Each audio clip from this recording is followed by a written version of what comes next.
잠깐.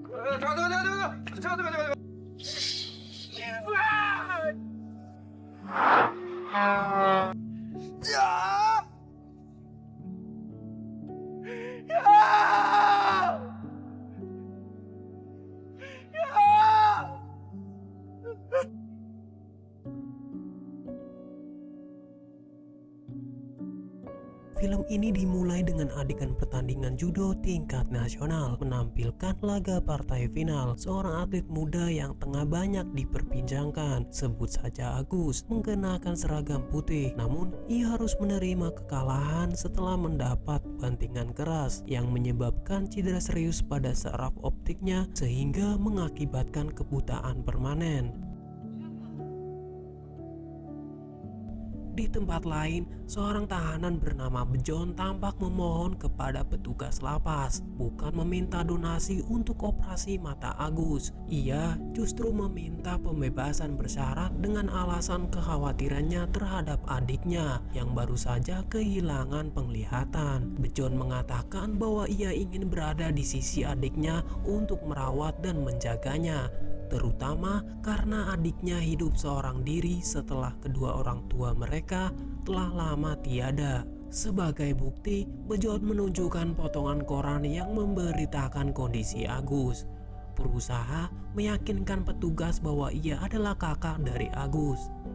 Dengan tangis dan penuh drama, ia mengaku menyesal meninggalkan rumah selama 10 tahun karena terlibat kasus penipuan yang mengantarnya ke penjara. Permintaannya akhirnya disetujui. 고두영이가 내 인생에 광명을 비춰줘. Dan Bejon kini berdiri di depan rumahnya yang sepi karena pintu pagar terkunci dari dalam. Ia memutuskan untuk melompat masuk. Begitu masuk, ia mendapati ruangan penuh debu dan tampak tak terurus. Dengan perasaan campur aduk, ia memasuki kamar Agus, tempat di mana adiknya berbaring di atas ranjang dengan selimut lusuh. Namun bertolak belakang dengan kata-kata yang ia sampaikan kepada petugas. Sikap Bejon jauh dari peran kakak yang peduli. 오랜만이다. Selanjutnya, Bejon hanya memasak ramen untuk dirinya sendiri, tak peduli bahwa Agus belum makan seharian. Sambil menikmati makanannya, ia bahkan berpikir untuk menjual rumah itu dan memanfaatkan kondisi adiknya untuk kepentingan pribadinya. 야! 니네 엄마가 뭐 좀 남겨주고 갔을 거 아니야. Malam itu Bejon pergi ke warung. Sementara itu Agus yang kelaparan meraba-raba menuju dapur dan menemukan sebungkus mie instan. Tanpa bisa memasaknya karena kebutaannya, ia akhirnya memakan mie instan secara mentah. Tak lama kemudian suara Bejon yang kembali ke rumah. Kehadiran Bejon membuat Agus merasa tak nyaman sehingga ia mencoba kembali ke kamarnya. Namun ia terjatuh karena tergesa-gesa. Melihatnya, Bejon berniat membantu, tetapi Agus dengan keras menolaknya. 꺼져 줄 테니까 하던 거 해라 이 개새야. Keesokan harinya, Jenab mantan pelatih judo Agus datang ke rumah. Setelah beberapa kali menelpon Agus tanpa jawaban, saat bersandar ke pintu, ia kehilangan keseimbangan dan terjatuh ke dalam, yang ternyata tak terkunci. Setelah masuk ke rumah, ia terkejut melihat kondisi rumah yang berantakan. Jenab langsung merapikan dan membersihkan rumah, lalu memasak makanan untuk Agus. Ketika Jenab sedang mencuci, Bejon tiba-tiba muncul di sampingnya membuat Jenab kaget. Melihat makanan di meja dan tanpa ragu memakan makanan yang disiapkan untuk Agus. Jenab pun bertanya mengapa Agus belum keluar untuk makan. Namun Bejon menjawab dengan santai, mengatakan dia sudah besar, nanti juga keluar kalau sudah lapar. Kesal dengan sikap Bejon, Jenab pergi ke kamar Agus untuk mengajaknya makan bersama. Saat itu ia menemukan Agus dalam keadaan pingsan dan langsung membawanya ke rumah sakit. Setelah pemeriksaan diketahui bahwa Agus mengalami kekurangan nutrisi karena hanya memakan mie instan mentah selama ini. Di luar ruangan, Jenab memarahi Bejon karena tak peduli dan gagal merawat adiknya. Namun bukannya merasa bersalah, Bejon malah kesal dan menyuruh Jenab untuk merawatnya sendiri. Setelah kembali ke rumah, Jenab mengajak Agus untuk menikmati masakan yang sudah ia siapkan. Saat Agus mulai makan, Jenab tak bisa lagi menahan amarahnya kepada Bejon. Ia mengkritik sikap Bejon yang tampak tak peduli pada keadaan Agus. Di tengah obrolan itu, Agus mengungkapkan sesuatu yang mengejutkan. Bejon sebenarnya bukan kakak kandungnya, melainkan kakak tiri. Mereka memiliki ayah yang sama, tetapi berasal dari lubang ibu yang berbeda. Agus juga menambahkan bahwa Bejon baru saja kembali setelah pergi selama 10 tahun meninggalkan rumah tanpa kabar. Keesokan paginya, Bejon memaksa Agus untuk makan bersama di satu meja. Namun, Bejon hanya menyajikan mie rebus untuk Agus, sementara dirinya sendiri menikmati ham goreng yang ia beli khusus. Agus yang bisa mencium aroma ham tersebut merasa kesal dengan perlakuan tak adil. Karena tak bisa menahan amarah, Agus membanting Bejon. Merasa tersinggung, Bejon langsung membalas dengan menarik kaki Agus hingga terjatuh.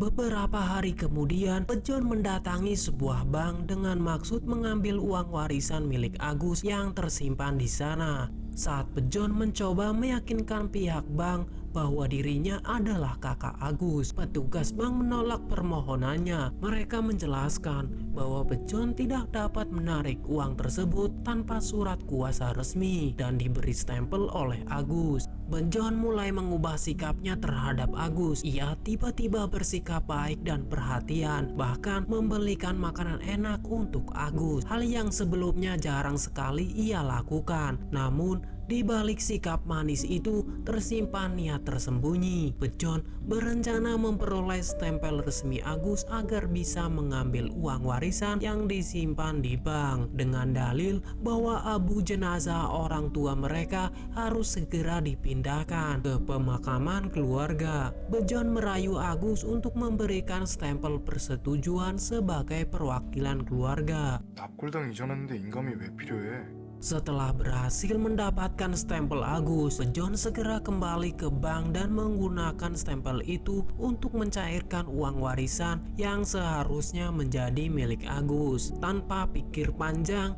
ia langsung menggunakan uang itu untuk membeli sebuah mobil, seolah uang tersebut miliknya sendiri. Di tempat berbeda, Jenab kembali mendatangi rumah Agus. Ia mencoba membujuk Agus untuk berlatih kembali sebagai atlet difabel dan bahkan mengajaknya untuk ikut olimpiade khusus bagi penyandang difabel. Namun, alih-alih menerima ajakan itu, Agus menolaknya dengan ekspresi kecewa. Ia tampak tersinggung dan berkata, "Untuk berjalan ke kamar saja sudah sulit, apalagi kembali berlatih sebagai atlet judo." Setelah mendapatkan uang dan membeli mobil, Bejon pergi ke sebuah bar untuk bersenang-senang. Di sana, ia mulai menggoda seorang wanita dan berhasil membujuknya untuk ikut ke rumahnya. Dengan langkah hati-hati, mereka berdua menyelinap masuk, berharap agar Agus tidak menyadari kehadiran mereka. Namun, saat mereka melangkah masuk ke dalam, mereka mendapati Agus masih terjaga, duduk di ruang tamu. Mengetahui Bejon membawa wanita asing ke rumah itu, Agus langsung merasa tidak senang. Dengan nada marah, ia memerintahkan mereka untuk pergi, sehingga membuat wanita itu pergi. 야야야야야야 야, 가지 마. 나 경둥이. Keesokan paginya, Agus mengambil ponselnya dan menelpon sebuah tempat rehabilitasi. Ia menyampaikan permohonannya untuk bisa masuk ke rehabilitasi, berharap agar langkah ini bisa membuat Bejon yang saat ini bebas bersyarat dikembalikan ke penjara karena tidak bisa membantunya sama sekali. Namun, saat ada tamu mewakili tempat rehabilitas datang ke rumah mereka, Bejon berakting berpura-pura seolah ia adalah kakak yang baik agar terlihat baik-baik saja. Perwakilan tersebut menyarankan agar membawa adiknya keluar jalan-jalan agar tidak merasa depresi jika di rumah saja. Sambil menjemur handuk, Bejon mencoba membuka obrolan dengan bertanya kepada Agus, bertanya tentang tempat yang ingin ia datangi. Agus menjawab bahwa ia ingin pergi ke pemakaman ibunya, tempat yang sudah lama tidak ia kunjungi. Agus juga menambahkan apakah Bejon masih ingat dengan tempat pemandian yang sering mereka datangi bersama ayah mereka sewaktu kecil. Dalam percakapan itu, Agus mulai mengungkapkan kenangan pahit tentang keluarganya. Ia bercerita betapa keluarganya merasa kehilangan sejak Bejon pergi dari rumah. Setiap hari, ibu, ayah, dan Agus berharap Bejon akan kembali dan terus menunggunya. Saat Agus beranjak dewasa di usia 18 tahun, kedua orang tua mereka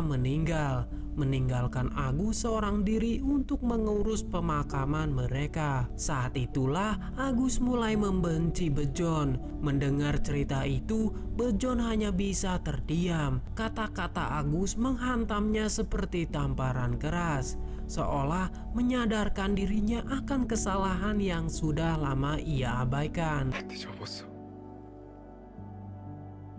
정말 끝난 거구나.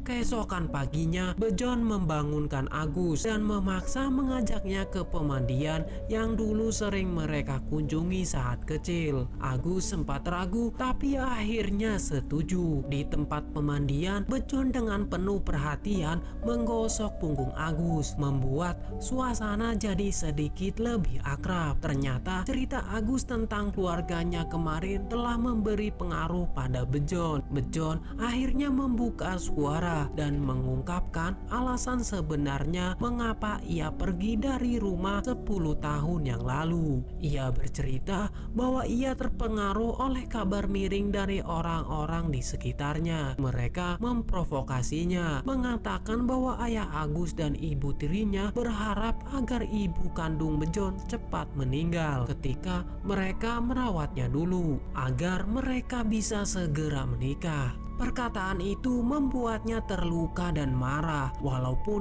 ia menganggap ibu tirinya sangat baik padanya. Bejon menceritakan pahitnya hidup sebagai kuli setelah kabur dari rumah, berjuang sendirian untuk bertahan hidup. Mendengar itu, Agus mulai memahami perasaan dan pilihan Bejon selama ini. Keduanya akhirnya saling memahami, mengakhiri kesalahpahaman yang telah lama ada, dan memperbaiki hubungan mereka sebagai saudara. Bejon mengajak Agus untuk membeli pakaian baru, namun tiba-tiba seorang pria separuh tua yang sedang mengajak seorang wanita muda menabrak Agus membuatnya terjatuh. Bejon langsung marah dan meminta pria tersebut meminta maaf, namun tindakan Bejon justru memicu emosi pria itu yang mendorong Bejon hingga terjatuh dan kesakitan. Bejon langsung dibawa ke rumah sakit. Ternyata semua itu adalah akting gila Bejon dan Agus, dengan harapan pria tersebut akan merasa bersalah dan mau mengeluarkan banyak uang untuk biaya pengobatan Bejon.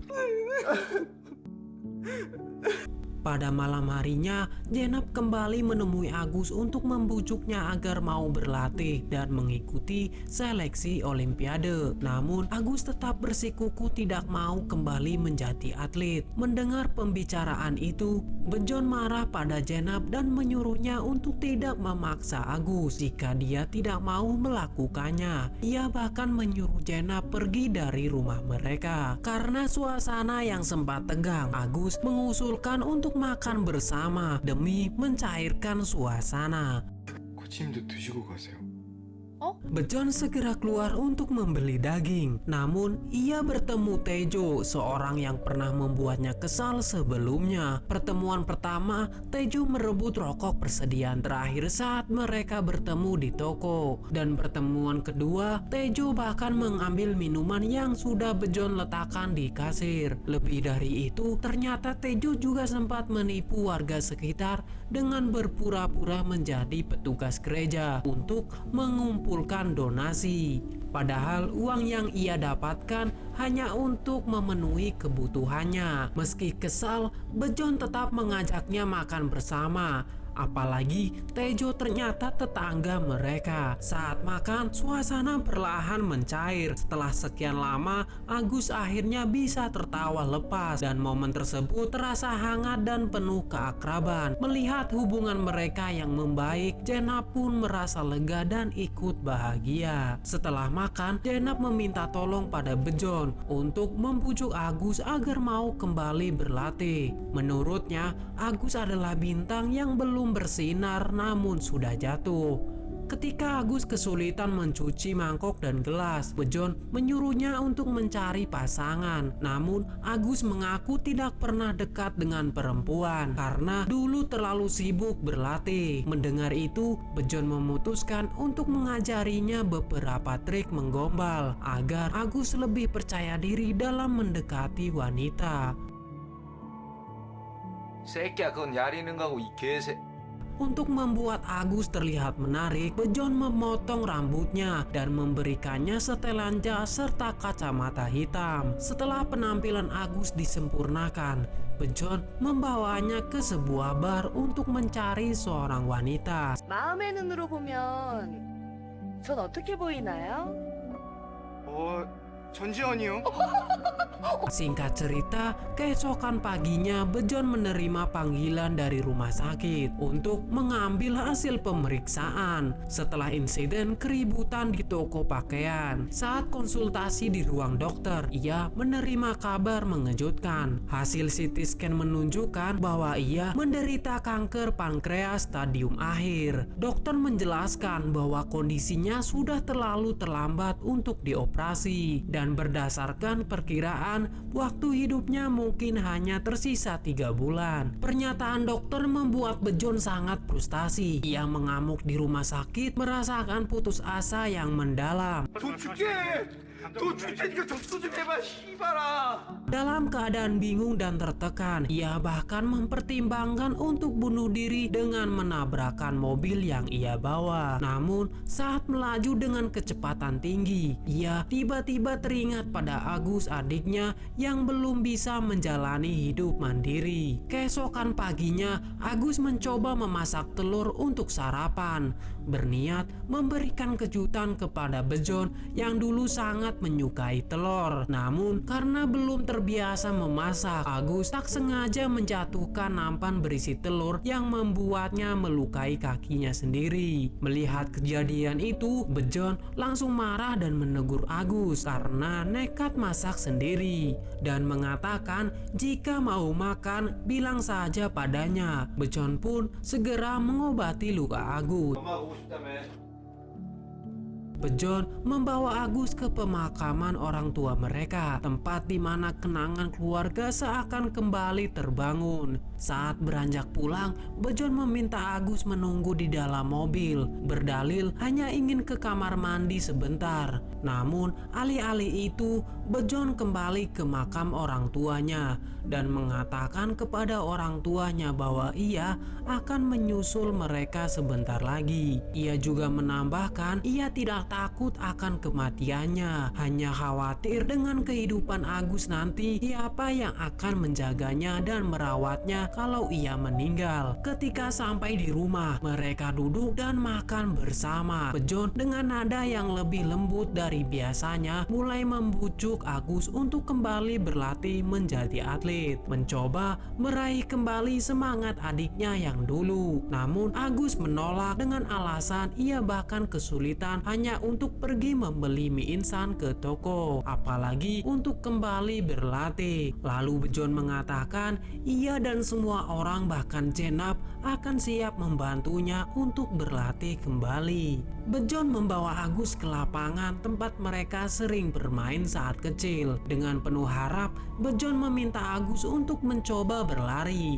Namun Agus menolak, meminta Bejon untuk membawanya kembali pulang saja. Bejon tanpa menyerah terus meyakinkan Agus. Ia berkata dengan penuh keyakinan bahwa Agus pasti bisa melakukannya. Mendengar itu, Agus akhirnya memberanikan diri untuk mencoba. Ia mulai berlari dan saat mendekati Bejon yang menunggu di kejauhan, Bejon menangkapnya. Di sana Bejon berjanji pada Agus bahwa ia akan selalu melindungi dan menjaganya dari siapapun yang mencoba mengganggunya. Bejon menemui Jenab dan memohon agar ia membantunya melatih Agus menjadi atlet kembali. Mendengar Agus sudah mau berlatih, Jenab merasa senang dan antusias. Namun ketika Bejon memintanya untuk tidak hanya melatih, tetapi juga mendampingi Agus dalam pertandingan, Jenab terkejut dan bertanya mengapa tidak Bejon sendiri yang menjadi manajer Agus. Jenab menjelaskan bahwa dirinya hanya pelatih reguler, sedangkan di Olimpiade ada pelatih utama. Dengan berat hati, Bejon mengungkapkan kenyataan pahit bahwa umurnya tinggal 3 bulan lagi karena kanker yang ia derita. Ia juga menambahkan bahwa tanpa bantuan Jenab, Agus mungkin tak akan berhasil mencapai tingkat nasional.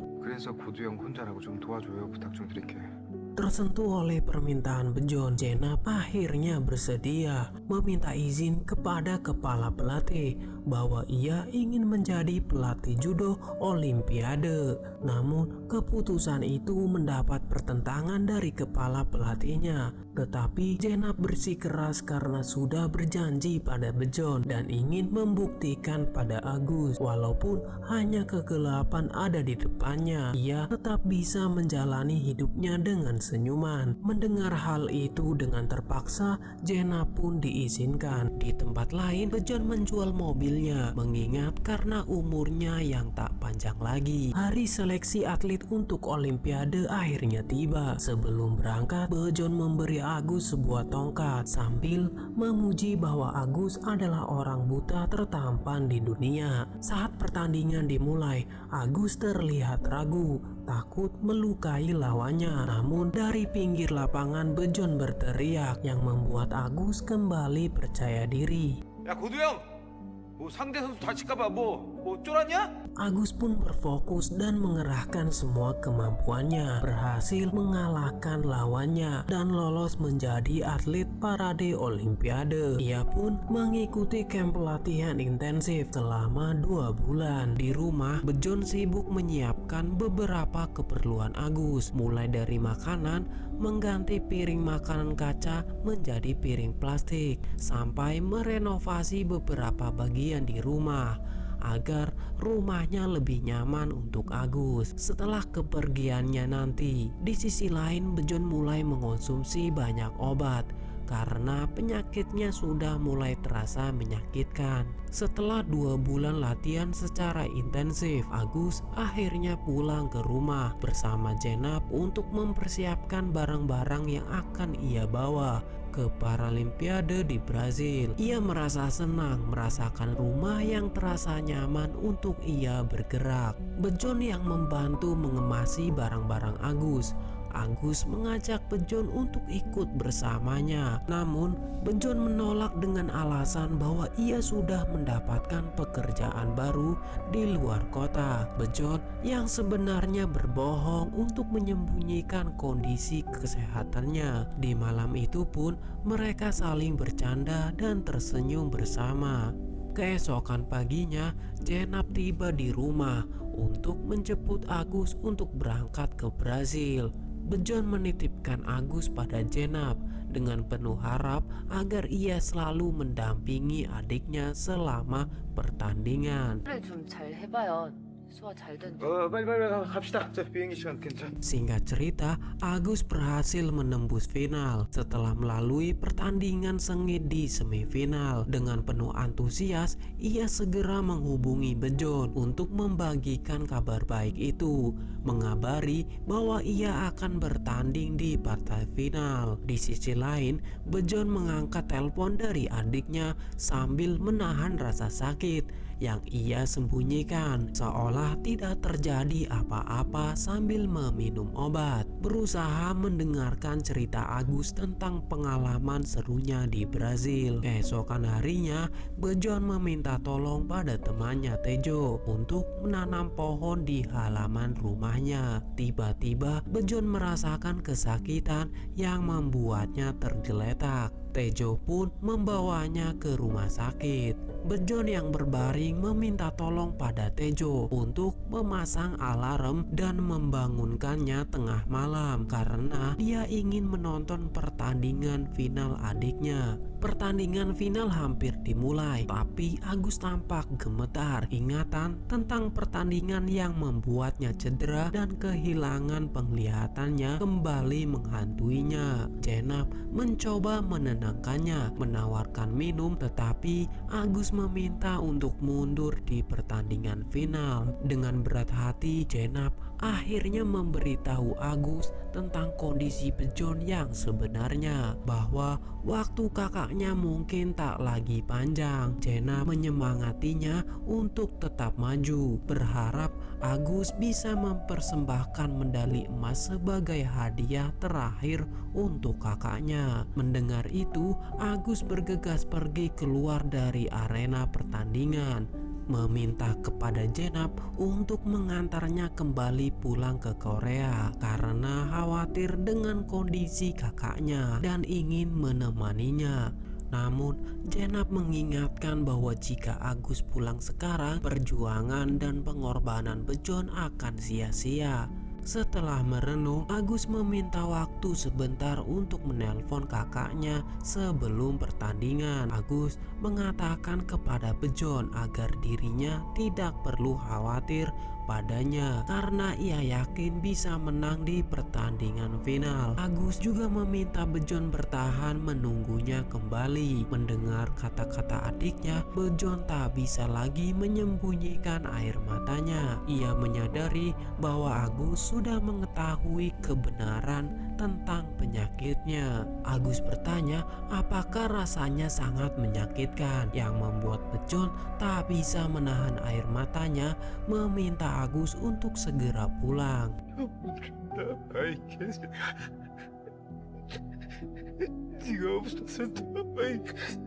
Pertandingan final pun dimulai.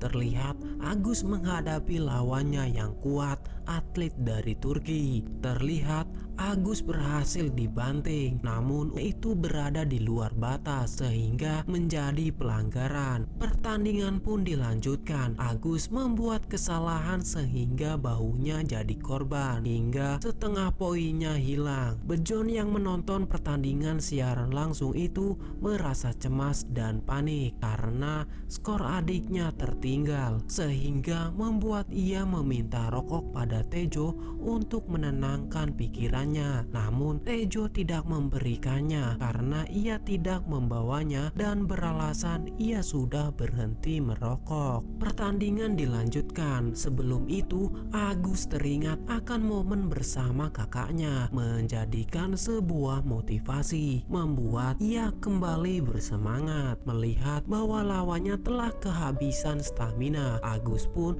memanfaatkan momentum itu untuk mengalahkannya. Setelah membuat kuncian yang membuat lawan kesulitan melepaskannya, Agus pun berhasil menjadi pemenang, mendapatkan medali emas. Setelah pertandingan, Agus tidak melakukan selebrasi merayakan kemenangannya. Sebaliknya, ia berteriak memanggil nama kakaknya sambil menangis, menyadari bahwa saat ia pulang nanti, kemungkinan besar Bejon sudah meninggal dunia.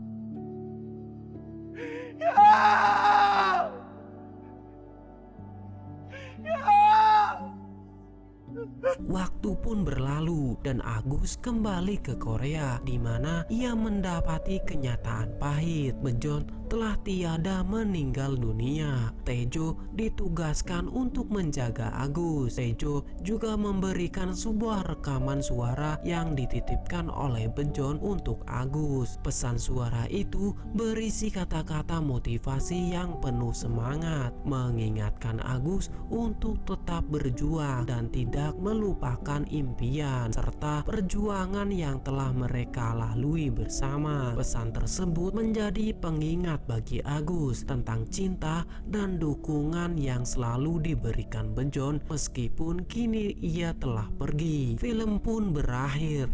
Jangan lupa untuk membantu channel ini dengan cara share, like, komen, dan subscribe.